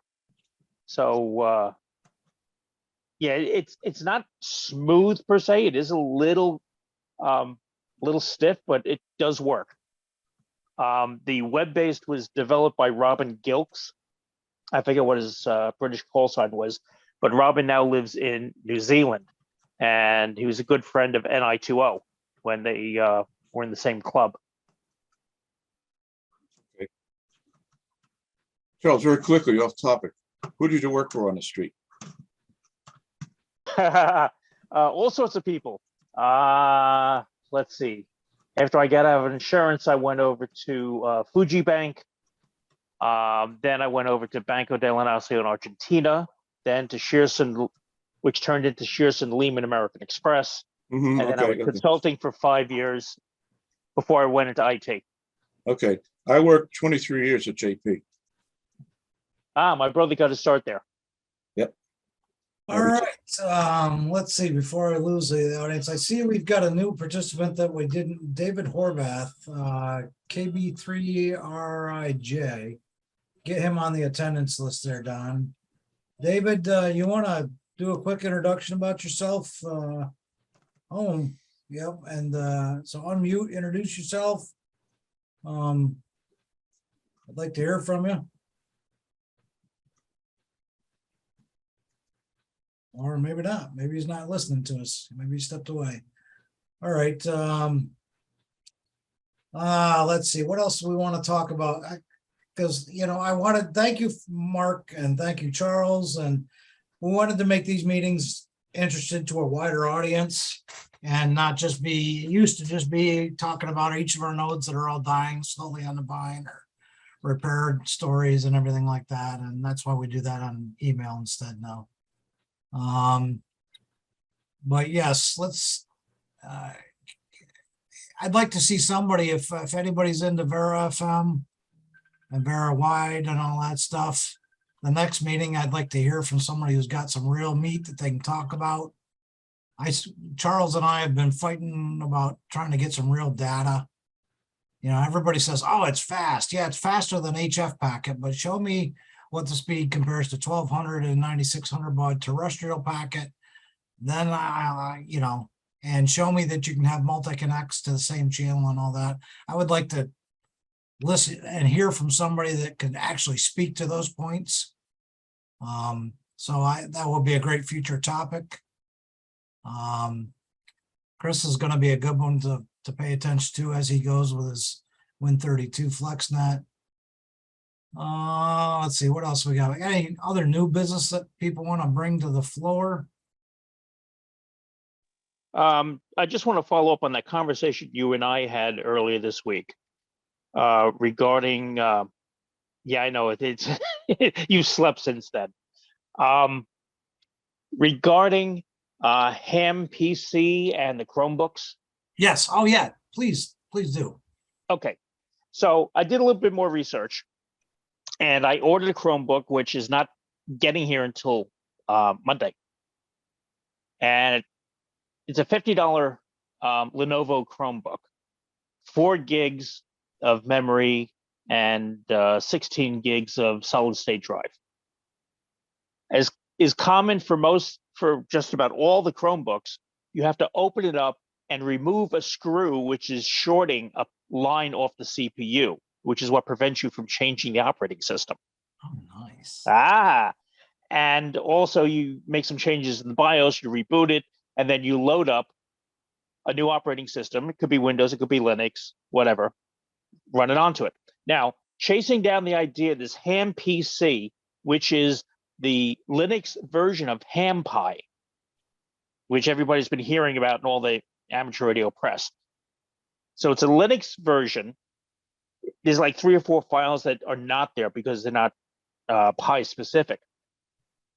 To download the file from SourceForge, it's 5 gigs. When you uncompress it, it's 35 gigs. It's huge. In a conversation with NI20, he said, well, why don't you just put Puppy Linux on it, which only takes up, a tiny bit, and then just bring in the programs that you want and not the whole ham PC list, which has got 6 logging programs and 4 satellite tracking programs and 7 CW programs. Just pick the ones you want. So I'm going to go through the list, find the stuff that, one, is useful to me here in New York City for our MCOM group, but also conversely, what we can do with other people in the network.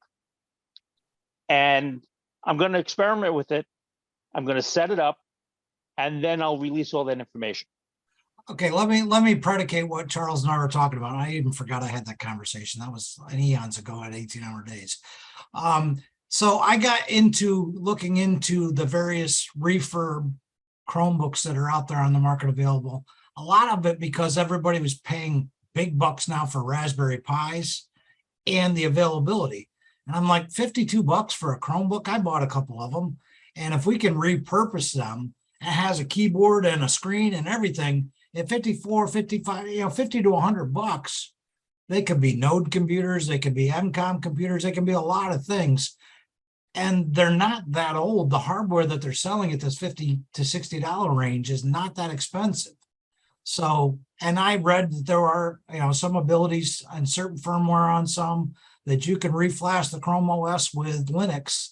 So this is where Charles and I talked about it. So that's the topic we're talking about, is that, hey, a $55, modern PC that can be repurposed. This is, ham tinkering, right?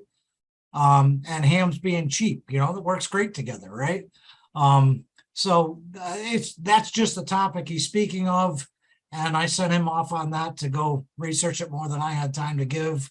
And that's what he's reporting on. So that's some cool stuff. And especially when you do things like Arden Mesh and everything like that, when you've got cheap computers you can plug into your mesh, or cheap computers that you can turn into a Win32 packet node, or you can, make a BPQ node out of it and everything like that. And at $50, you close the thing and make it run, and it doesn't take up much room as a packet node at your house. A lot easier than you can a Raspberry Pi. So that was where that came up. Thanks for bringing that back up, Charles. I had forgotten about that conversation. Yep, no problem. I'll let you know how I get along. Like I said, it's being delivered on Monday. I've already downloaded the puppy Linux to load onto it. So, give me another week or so after that, and I'll get some results. So don't hesitate to throw out something on the lists, on the EastNet list about that if anybody's interested. And Charles, by all means, I would encourage you to do that. And I see Chris over there nodding his head. It's like, his eyes lit right up. He's like, oh, cheap. That's good. I'm a ham. This is great. Charles, I'm pretty familiar with that too. I've done it to a bunch of Chromebooks. I've used them, so I'm very familiar with that. If you need some help or anything else. Yeah, and okay, very good, Jim. With the shortage of the Raspberry Pis and being able to get them, I'm like, well, let's just jettison this whole Raspberry Pi concept and minimize the wires and everything like that, and the power supply issues and all that stuff that people have with these cheap Chinese 5-volt power supplies for a Pi. There you go. Mark's already got it too. That's a Pi? Is that a Pi on the back, or? No, that is something called an atomic Pi. Atomic Pi, x86. Yeah, that's an x86 machine. Oh, there you go. 16 gig of memory. Single board computer, right? Yeah, 16 gig of MMC memory, 4 gig of RAM. It's an x86 machine, so it'll run anything that will run on x86. And you don't have to screw around with a screw. Yeah, like putting all that shit on there didn't take a screwdriver. You don't got to screw around the screw, but it's a little finicky. It was a repurposed product thing. Yeah, but Mark, where's the keyboard and the monitor? There is none. This is for a headless server. Okay, we're talking about things that you can take with you too. Well, that's a great idea, but but this is something you put up at a node site. Yeah, yeah, that's good. But these Chromebooks at that price point, that it might make a for our appliance operators out there in the world. It's another tool in the toolbox. Right. I'm not going to advocate any one solution to anything, to be honest with you. All right. Now you get that 5-volt buck boost regulator on there. That thing runs off of 12 volts now. The Chromebook is actually a great solution. The battery lives are great on it. It's a Linux machine. It's just Chrome OS is Linux based. So once you do the screw trick there, and you get a Linux distribution on there, it's pretty good. And some of the models are more supported than the others. And if you're getting the budget ones and the refurbs, that means the support's there. With mine, you could even on some of them. You can reflash the BIOS and just get rid of that U-boot and get a regular legacy type of BIOS on there too, which makes installing anything on it really easy. There's a lot you can do with them. Yeah, pick the one with the Intel CPU as opposed to AMD. But they're out there because the schools are putting them back out on the refurb market when they're upgrading every year. And so these aren't devices that are going to disappear anytime soon. So I think it's a great addition to what we're doing, and especially with the Arden Mesh and everything like that. There's probably going to be cool stuff that comes along with that too. All right, we're running a little long in the tooth here. Anybody else got anything new? Yeah, two questions, please. Go ahead, Rusty. I have a problem with a URO node. I try to do much of anything with it, and in a very short period of time, it gives me a connection closed by foreign host. Is there any way to shut that off? I think I know. So that's what NetROM connections. Yeah. Yeah, you gotta alter the kernel source code. I think that I put something together. I see if I can find it. I can send it to you. Me and Brian, before he passed away, we were working on that. Apparently, in the Linux kernel, in the Linux kernel, there's like one line of text that in the source code that needs to be altered that causes basically NetROM connects to drop out. So a Euronode is basically Euronode is just an interface. I mean, it's the Linux stack. It's the X25 stack is what you're really running. I'll send you the if I can find the write up I did on it. I'll send it to you. Hey, Rusty? Jimmy, can you send that to the list? Because I have Yeah. several forwarding partners that do that to me, and I'd like to talk to them and show them how to fix it. Yeah, I will. It was published. I think the guy over in PA1. I think he's over in Netherlands or something like that. Me and him, I wrote something up for him. I got to dig it up. I got to see if I can find it, and then and the instructions. But me and Brian did some digging and some GitHub stuff, and we were able to pull it out and get it working. And I'll put it all together and I'll send it to the list. Okay, a second question. I have 10 brand new PACCOM TNCs, but they're not Tiny 2 MK2s. They're the commercial version called Economy Wireless Modems. A few years ago, Ham put together instructions on how to convert those to be like a Tiny 2 because the circuitry is much like the same. I found out how to program the double EEPROM to run 6-pack because the Tiny 2 takes 27C 256 and these take a 27C 512. And if you program the 6-pack above 8,000, it'll work. But it doesn't transmit tones that are compatible with NetROM. And I wonder if anybody has any idea. Now the Ham that put together all the instructions had this stuff on a server and it's long gone. So if anybody has any idea of what I have to do to try to get these things to be compatible with ham radio, I'd appreciate the help. What kind of modem chip is in it? Well, I put in change the double EEPROM to 6-pack. No, not the EEPROM, the modem chip. The thing that actually makes the tones. Yeah, they're Bell. I'm but not sure. I'd have to look. They're PACCOM modems, but the ones that were built for the commercial market. So it's just a firmware fix that he's got to have, but Yeah. so they're literally PACCOM hardware modems. So they're gonna have Okay. So you think there's a difference in the chip? There might be. Or it could just be the setting for the tones that has to be reset somewhere. Yeah. At the very least, if it is proprietary, at least you have two there that you can set up a point-to-point link with somebody. Right. Yeah, we can do those on backbones. There you go. Quick question about the EEPROM, because on the ports I'm setting up, I have PACCOMs, but one of them doesn't have the 6-pack in it. I want to burn it. I have the file, I want to burn it, but I don't know what the size of the chips are in the PACCOMs, the Tiny 2s. Does anybody know the number on it? 27C 256. 27C 256. Is that right, Yeah. Jimmy? Yeah, I think so.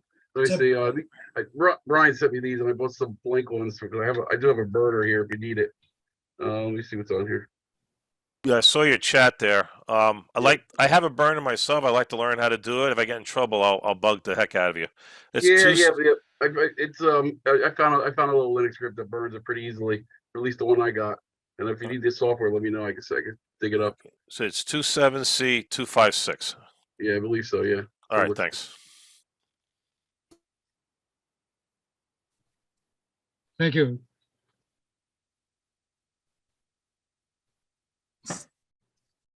Not that far away, I don't think. Yeah, Rusty, that's not the gray modems, right? The EWM PACCOMs.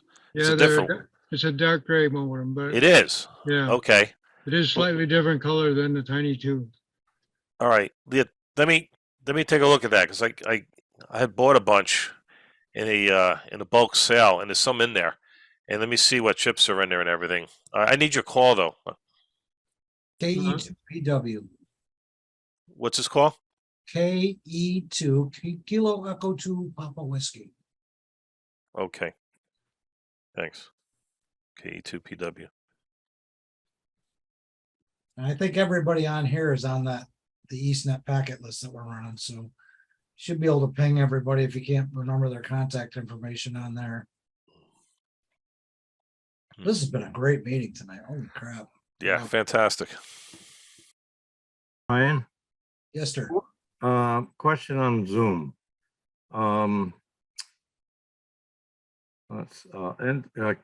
KY2D Jim was talking before, and his name isn't showing up in the participants. Because he dropped off.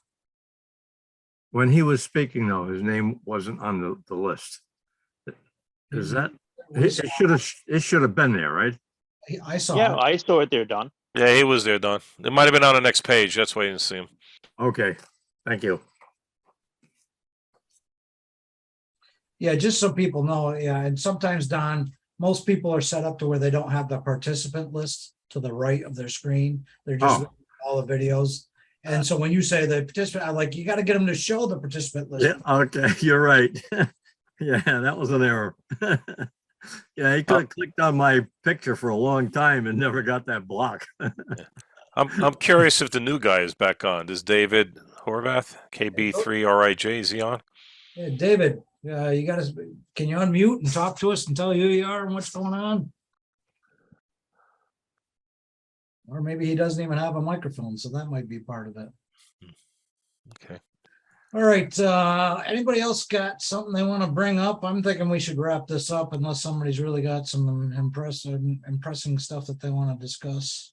Yeah, for the December 10th meeting, is that a 7 PM meeting time?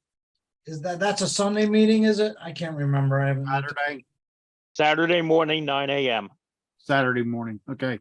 Because we run ours the second Saturday of every month at 7 PM Eastern time. So I just wanted to make sure we didn't conflict. Just to give On the- everybody a heads up. It's on the first page of the minutes. I got all the dates on there for you. Yeah, but he was looking for the time specifically. Yeah, the times there too, dates and times. So just to let everybody know, we meet quarterly, and every other quarter we're doing a weeknight, late night, and the opposite quarter is a weekend, and it's the early morning to try to accommodate as many people as we can schedule wise. So that's our logic and reasoning for how we're doing it. And you know, that accommodates night folks, that accommodates weekday versus weekend availability. So hopefully everybody can catch at least 2 meetings a year. Okay, Brian, Yes, Ted.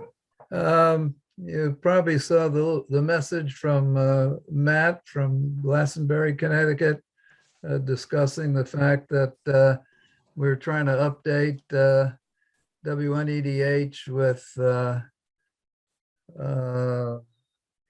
IP information and also my site with IP information, but Matt did not know the details. He was hoping that Pat from Long Island might know some of that stuff. Did you see that message, Brian? I glanced at it. In all honesty, I started a new company with 2 people, Okay, and I've been working literally 18 to 20-hour days okay. the last 6 weeks. So I haven't paid attention to much. So that's kind of what's pending here, and we don't know how to progress just yet. We need some smarts, and I think.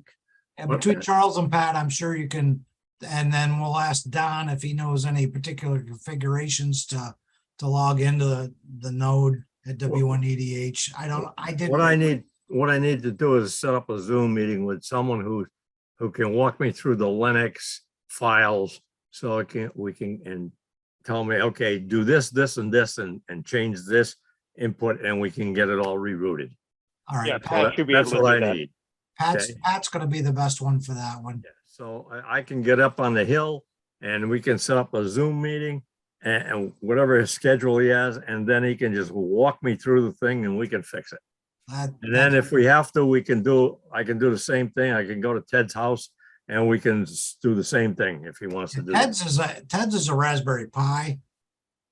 That's correct. And Oh, it needs a okay. new, what did he call it? An image, apparently. There's got to be a new image on my Raspberry Pi. Yeah, then he's got to make up the file and then you got to reload the file. And only, and he does not how to do that, only Pat. And he was supposed to email Pat, but I don't see Pat on this evening to ask him anything about that. Right, Pat's been undergoing a lot of home remodeling projects. Yeah, he was, Pat was telling me about that, yeah.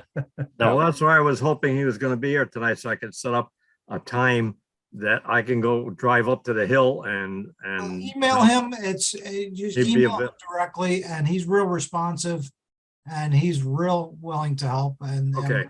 on his time. So Pat's a great one to work with. Pat has got a lot of people through setting up new nodes. So he's, but I, Yeah, if he can walk me through it, we should be able to do it without too much trouble. keep in mind, we're coming off the summer season for everybody, so everybody's Yeah. had a lot of And once I get all set up, Don, then Pat or maybe even Matt can come through the internet and connect to EDH because there's a lot of stuff that has to be updated on the files. Yes, I'm hoping he can walk me through all of that. Message just came up on the screen. The official address, Brian, for our IO group. It was EastNet packet. EastNet packet. there. Jimmy just put a link on it in the chat. Super. Yeah. Okay. So if Pat's the person to do that, then I will reach out to him so that because I have a busy schedule and I'm sure he does too. We'll just have to work that out. Yeah, Don, any updates on that computer that's still sitting at Yoro's house that's still connecting out on the internet? Because somebody still keeps injecting N1 Yoro into the net roundtable, but I think it's through the guy in Canada. No, that's what we're talking about is we want to get that routing out of there and send it to the right place. We want to get Brian, because Brian's computer at his house is still set up. It's still spitting things out on the internet. Yeah, we got to get that thing disconnected. I was told that was turned off when they supposedly it's still up because of a home weather station. Two gentlemen. That is correct. And yeah, Matt was one of them. The radios retrieved all the equipment and the information, and it was supposed to be turned. Now, wait a minute. Now, the laptop that he was using for all of that has the family stuff on it, and his sister is still using that laptop. Right. And it's still talking on the internet, identifying itself. However, no one has the security code for it. Okay, so she has not been able to get in there to get her stuff off. And I don't know, without the security code, I don't know how you can get in. I think, it's going to be there forever because she doesn't want to lose the family information that's on it. What did you know? Did you find out anything when you guys were there about his node, which I think is a Raspberry Pi that was the EastNet? Yeah, Matt tried to download the information from that node, from that Raspberry Pi, and he was unsuccessful. That's all we could do. So it's still sitting there. Okay, we need to get a whole, there's just a couple files we want to copy off that. And we couldn't do that. Because of, all right. I don't know. Matt tried and, maybe he. Well, I think we asked to do a disk copy last time, but there's really only 2 files we need off that thing or a copy of. Even if you can pull them up on screen and take a picture of it is good enough. Well, okay. Talk to Is there Matt. any way you can go in remotely and turn it off? Well, you'd have to have the password Remember, to get this was into it. Brian, and this was Brian with the security paranoia. And Oh, yeah. I mean, yeah, his family is left high and dry, unfortunately. So, yeah, the only thing we did at his house was remove the radios and TNCs and antennas. The computers are still apparently running.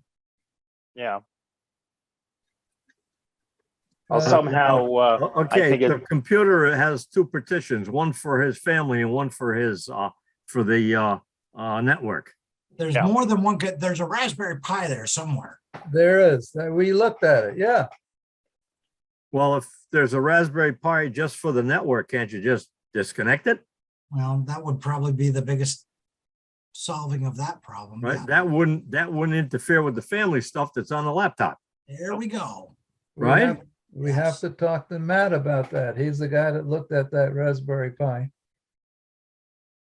Okay, when you get a chance, would you do that? I have emailed him and he hasn't had time to get back to me. Have Matt contact me because you guys will get things lost in the translation.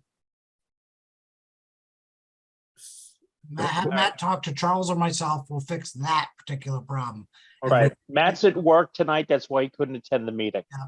So I'll Yeah. get a hold of him. We'll go through this. If you get, but Don, you're the one that probably interacts with the family, so we can get access to it. I guess Matt and Ted did that. That's correct. I've been communicating with her back and forth, but they're the ones that went on site to get the information. Yep. So, Okay. if Matt can get on there, or if you can do it remotely, just turn the Raspberry I think Pi the on. Raspberry Pi needs the Ethernet cable yanked from it is what it really needs. to Yeah, do. so that'll take care of, I think, right? That would take care of Yep. the problem and it doesn't Yep. affect the family information. Yes. Yeah, let's do that. Okay, Matt, we'll talk to one of you. We'll talk to I'll you, talk to Brian. Matt. I'll give him a call. Okay. Okay, super. He'll be home next couple of days, apparently, according to his message.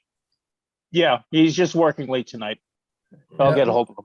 Well, he drives truck, so he's not home. Yeah. Okay, and the last thing, Brian. Excuse me, yeah, Brian, I'm here. Go ahead. Sorry. you there? Yep. Any contact with the guy at K2 PUT? Yeah, you missed the part about I've been working my ass off for 19-hour days for the last Okay, time. that's all I want to know. That would be a negative, Ghost Rider. I did not. Okay, understand. Question. It might be in the Bye-bye. future. Mike, go ahead. What new company Yeah, did as you a put as a together? new guy, I'm just wondering if is there someone I can talk to or something I can read before the next meeting that I can kind of get involved or start moving towards linking up into all this network or Yes, Matt, probably. yeah, WZ0C, this is Charles N2NLB. Why don't you send me an email and Yep. let's get you at least set up networking wise. And then we Okay. can go from there. Okay, Very good. N2NLV at N2NLV.net. got it. All Thank right? you. That should help, Mike. All right, appreciate it. I got to jump to another net, but thanks, guys. I'll see you next Thank you time. very much for coming tonight. Welcome. You're welcome. Brian, Brian, what business did you start up? Regulatory Solutions Incorporated. And what's it do? File FCC stuff for internet service providers. Super. All right. Well, $250,000 in sales in 8 weeks. I'm fried right now. great. Good luck. Super. And there's only 3 of us in the company and one of them's an accountant. So there's 2 of us doing all the work. You always need the accountant. he's the heart of the business. Well, I don't want to let him know that, but certainly keeps us out of hot water. Oh, yeah. Very high we were very, very, very high profitability. So That's super. Good for you. Congratulations. and we all took it on when we all had other full-time businesses.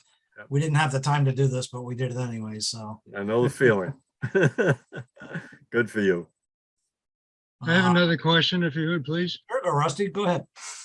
Okay, I had a couple of strange things happen on FlexNet. I have a node that it just has 2 TNCs and 2 2-meter radios.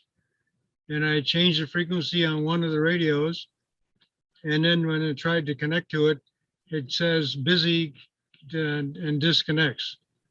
And all I did was change the frequency on the radio. I didn't do anything to FlexNet at all. On another node, Why did you change the frequency? We were trying to connect to someone different. yes, Okay, if there's not a link established on both nets, Right. then that if the port on the other node thinks it's only a backbone, it won't let, if it doesn't have a link establishment statement, it'll busy out because the backbone links or link frequencies, TNCs, whatever you want to set them up as. If they're set as anything but a user port connect, if it's not in the link statement, it's going to busy out. Okay, thank you. The other one was, I changed the call sign on the node. Because the New York State Racy's radio officer became a silent key and his call sign was on it. And the Racy's office has a call sign. And I changed, but we have a node at the state police headquarters, and that's KC2FTD-1.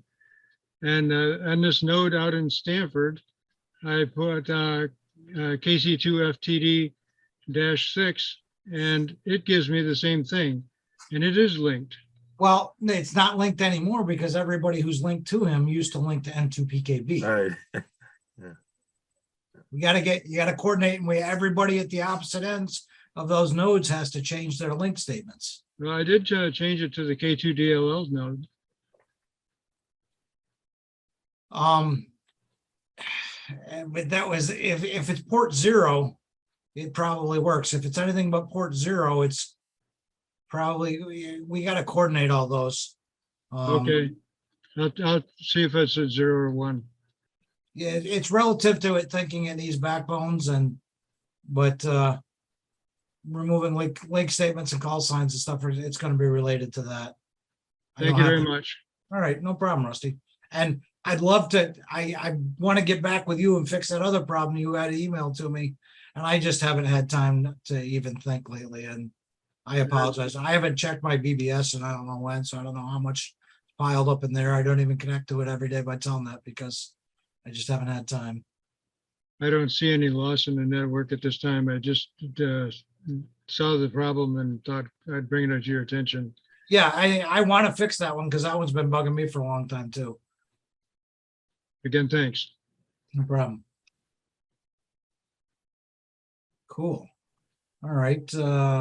Brian, did you have anything else you wanted to talk about? I saw you were perked right up paying attention, so thought maybe you might want to have something else to talk about. No, I think I covered everything on my I'm end. glad you're here because I like your participation in the group. Okay. Andrew, you've been quiet all night. You got anything? No, everything seems to be working okay. Just want to improve that path to you on UHF. Other than that, everything's going fine. Jimmy, welcome. It's good to have you back into the fold, and we got to get you connected to Camelback. Yeah, I don't think Camelback's down. I tried connecting earlier. I couldn't pick it up. I don't know. I didn't try that hard. Camelback RF wise has a direct path to our Stanford node, so that's an RF link. But you got to convince those people to put a node in, not just a single TNC. So I don't have a direct line. I gotta hop through this Pine Grove, and Pine Grove seems to be the one that's working, and they ain't doing nothing there other than a direct TNC. I think N3 MEL might be the one that actually works with that node, and I talked to him before about it. It doesn't sound like he has any interest. But if anybody knows N3 MEL, maybe you could try to convince them, get some more information. All right, I'll talk to Glenn. Yeah, I'm pretty sure Glenn is the one that pretty much administers that node there. Brian, the meetings, your meetings this Saturday, 7 o'clock, right? Say again. I'm sorry, Brian KA3 VSP. You're having your meeting this Saturday at 7 o'clock.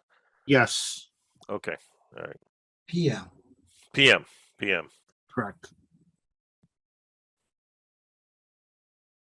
Great bunch of people we've got here. I'm happy with this participation. I guess we can call it. You got anything, Don? Nope, we're all set. I think I got everything. You caught up with all your meeting notes and stuff like that you need? Yep. Yes, I am. If we can Entertain a motion to adjourn. If we can get reports from everybody, I can put it all together and it'll be super. Okay.